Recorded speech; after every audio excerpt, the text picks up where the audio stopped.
जय श्री हरि विष्णु। दोस्तों, आपका मेरे चैनल में स्वागत है। आज हम आपको 16 सोमवार व्रत की कथा लेकर आए हैं। तो दोस्तों, कथा पूरी सुनिएगा, तभी उसके पुण्य फलों की प्राप्ति होती है। और हमारे चैनल में अगर नए हैं तो प्लीज चैनल को सब्सक्राइब कर लीजिए और लाइक करना तो बिल्कुल ना भूलें। शास्त्रों के अनुसार 16 सोमवार का व्रत मुख्य रूप से किसी विशेष मनोकामना पूर्ति के लिए रखा जाता है। इसके साथ ही 16 सोमवार का व्रत रखने से पति को दीर्घायु की प्राप्ति होती है और संतान सुख की प्राप्ति होती है। पौराणिक मान्यताओं के अनुसार 16 सोमवार का व्रत माता पार्वती ने की थी। भगवान शिव को प्राप्त करने के लिए माता पार्वती ने 16 सोमवार व्रत रखकर कठिन तपस्या की थी। 16 सोमवार का व्रत रखने से व्यक्ति को सुख, समता, धन संपत्ति की प्राप्ति होती है। इस व्रत को महिला और पुरुष दोनों ही कर सकते हैं। व्रत जो है पहला स्टार्ट आप करें श्रावण मास, अगहन मास यानी मार्गशीर्ष मास और माघ मास में शुरू करना उत्तम माना गया है। 16 सोमवार व्रत कथा। एक बार शिवजी और माता पार्वती मृत्युलोक पर घूम रहे थे। घूमते घूमते हुए विदर्भ देश के अमरावती नामक नगर में आए। उस नगर में एक सुंदर शिव मंदिर था, इसलिए महादेव जी पार्वती जी के साथ वहां रहने लगे। एक दिन बातों बातों में माता पार्वती ने शिव जी को चौसर खेलने के लिए कहा। शिव जी राजी हो गए और चौसर खेलने लग गए। उसी समय मंदिर का पुजारी दैनिक आरती के लिए आया।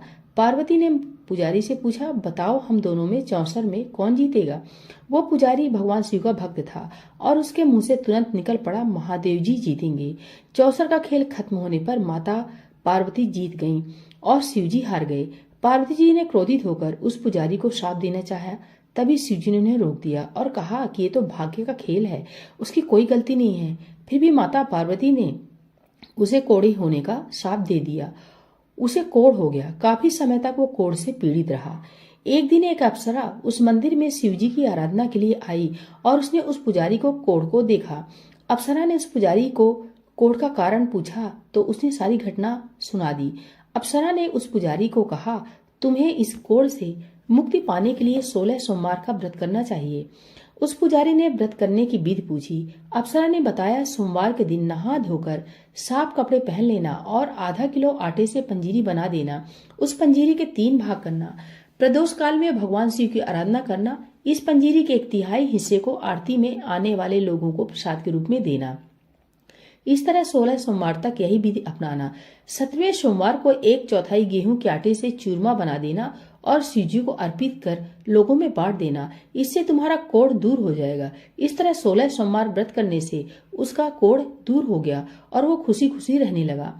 एक दिन शिव जी और पार्वती जी दोबारा उस मंदिर में लौटे और उस पुजारी को एकदम स्वस्थ देख माता पार्वती जी ने उस पुजारी से स्वास्थ्य लाभ होने का राज पूछा। उस पुजारी ने कहा उसने 16 सोमवार व्रत किए जिससे उसका कोढ़ ठीक हो गया। माता पार्वती जी के इस व्रत के बारे में सुनकर बहुत प्रसन्न हुई। माता पार्वती जी ने भी यह व्रत किया। इससे उनका पुत्र वापस घर लौट आया और आज्ञाकारी बन गया।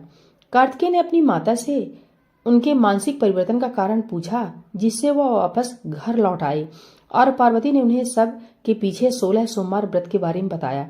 कार्तिकेय यह सुनकर बहुत खुश हुए। कार्तिकेय ने अपने दूर गए ब्राह्मण मित्र से मिलने के लिए उस व्रत को किया और 16 सोमवार होने पर उसका मित्र उनसे मिलने विदेश से लौट आया। उनके मित्र ने इस राज का कारण पूछा तो कार्तिकेय ने 16 सोमवार व्रत की महिमा बताई। यह सुनकर उस ब्राह्मण के मित्र ने भी विवाह के लिए 16 सोमवार व्रत रखने के लिए विचार किया। एक दिन राजा अपनी पुत्री के विवाह की तैयारी कर रहा था। कई राजकुमार राजा की पुत्री से विवाह करने के लिए आए। राजा ने एक शर्त रखी कि जिस भी व्यक्ति के गले में हथनी वरमाला डालेगी उसके साथ ही उसकी पुत्री का विवाह होगा। वो ब्राह्मण भी वही था और भाग्य से उस हथनी ने उस ब्राह्मण के गले में वरमाला डाल दी और शर्त के अनुसार राजा ने उस ब्राह्मण से अपनी पुत्री का विवाह करा दिया। एक दिन राजकुमारी ने ब्राह्मण से पूछा, आपने ऐसा क्या पुण्य किया जो हाथनी ने दूसरे सभी राजकुमारों को छोड़कर आपके गले में वरमाला डाली। उसने कहा, प्रिय, मैंने अपने मित्र कार्तिकेय के कहने पर 16 सोमवार व्रत किए थे, उसी के परिणाम स्वरूप तुम लक्ष्मी जैसी दुल्हन मुझे मिली। राजकुमारी यह सुनकर बहुत प्रभावित हुई और उसने भी पुत्र प्राप्ति के लिए 16 सोमवार व्रत रखा। फलस्वरूप उसके एक सुंदर पुत्र का जन्म हुआ। और जब पुत्र बड़ा हुआ तो पुत्र ने पूछा, माँ आपने ऐसा क्या किया जो आपको मेरे जैसा पुत्र मिला। उसने भी पुत्र को 16 सोमवार व्रत की महिमा बताई। यह सुनकर उसने भी राजपाट की इच्छा के लिए ये व्रत रखा। उसी समय एक राजा अपनी पुत्री के विवाह के लिए वर तलाश कर रहा था, तो लोगों ने उस बालक को विवाह के लिए उचित बताया। राजा को इसकी सूचना मिलते ही उसने अपनी पुत्री का विवाह उस बालक के साथ कर दिया। कुछ सालों बाद जब राजा की मृत्यु हुई तो वो भी राजा बन गया, क्योंकि उस राजा के कोई पुत्र नहीं था। राजपाट मिलने के बाद वो भी सोमवार व्रत करता रहा। एक दिन 17वें सोमवार व्रत पर उसकी पत्नी को भी पूजा के लिए शिव मंदिर आने को कहा, लेकिन उसने खुद आने के बजाय दासी को भेज दिया। ब्राह्मण पुत्र के पूजा खत्म होने के बाद आकाशवाणी हुई, तुम अपनी पत्नी को अपने महल से दूर रखो, वरना तुम्हारा विनाश हो जाएगा। ब्राह्मण पुत्र ये सुनकर बहुत आश्चर्यचकित हुआ। महल वापस लौटने पर उसने अपने दरबारियों को भी ये बात बताई, तो दरबारियों ने कहा कि जिसकी वजह से ही उसे राजपाट मिला है वो उसी को महल से बाहर निकालेगा। लेकिन उस ब्राह्मण पुत्र ने उसे महल से बाहर निकाल दिया। वो राजकुमारी भूखी प्यासी एक अनजान नगर में आई। वहां पर एक बूढ़ी औरत धागा बेचने जा रही थी। जैसे उसने राजकुमारी को देखा तो उसने उसकी मदद करते हुए उसके साथ व्यापार में मदद करने को कहा। राजकुमारी ने भी एक टोकरी अपने सर पर रख ली। कुछ दूर चलने के बाद एक तूफान आया और वो टोकरी उड़कर चली गई। अब वो बूढ़ी औरत रोने लग गई और उसने राजकुमारी को मनहूस मानते हुए चले जाने को कहा। उसके बाद वो एक तेली के घर पहुंची। उसके वहां पहुंचते ही सारे तेल के घड़े फूट गए और तेल बहने लग गया। उस तेली ने भी मनहूस मानकर उसको वहां से भगा दिया। उसके बाद वो एक सुंदर तालाब के पास पहुंची और जैसे ही पानी पीने लगी उस पानी में कीड़े चलने लगे और सारा पानी धुंधला हो गया। अपने दुर्भाग्य को कोसते हुए उसने गंदा पानी पी लिया और पेड़ के नीचे सो गई।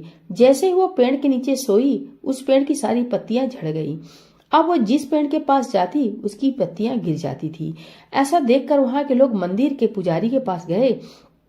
उस पुजारी ने उस राजकुमारी का दर्द समझते हुए उससे कहा, बेटी तुम मेरे परिवार के साथ रहो, मैं तुम्हें वहीं अपनी बेटी की तरह रखूंगा। तुम्हें मेरे आश्रम में कोई तकलीफ नहीं होगी। इस तरह वह आश्रम में रहने लग गई। अब वो भी जो भी खाना बनाती या पानी लाती उसमें कीड़े पड़ जाते। ऐसा देखकर वो पुजारी आश्चर्यचकित होकर उससे बोला, बेटी तुम पर ये कैसा कोप है जो तुम्हारी ऐसी हालत है। उसने वही शिव पूजा में न जाने वाली कहानी सुनाई। उस पुजारी ने शिव जी की आराधना की और उसको 16 सोमवार व्रत करने को कहा, जिससे उसे जरूर राहत मिलेगी। उसने 16 सोमवार व्रत किया और 17वें सोमवार पर ब्राह्मण पुत्र उसके बारे में सोचने लगा, वह कहाँ होगी, मुझे उसकी तलाश करनी चाहिए। इसलिए उसने अपने आदमी भेजकर पत्नी ढूंढने को कहा। उसके आदमी ढूंढते ढूंढते उस पुजारी घर पहुंच गए और उन्हें वहां राजकुमारी का पता चल गया। उन्होंने पुजारी से राजकुमारी को घर ले जाने को कहा, लेकिन पुजारी ने मना करते हुए कहा, अपने राजा को कहो कि खुद आकर इसे ले जाए। राजा खुद वहां पर आया और राजकुमारी को वापस अपने महल लेकर आया। इस तरह जो भी यह 16 सोमवार व्रत करता है उसी की सभी मनोकामनाएं पूरी होती हैं। तो भक्तों प्रेम से बोलिए 16 सोमवार व्रत कथा की जय। भोलेनाथ भगवान की जय। माता गौरी की जय।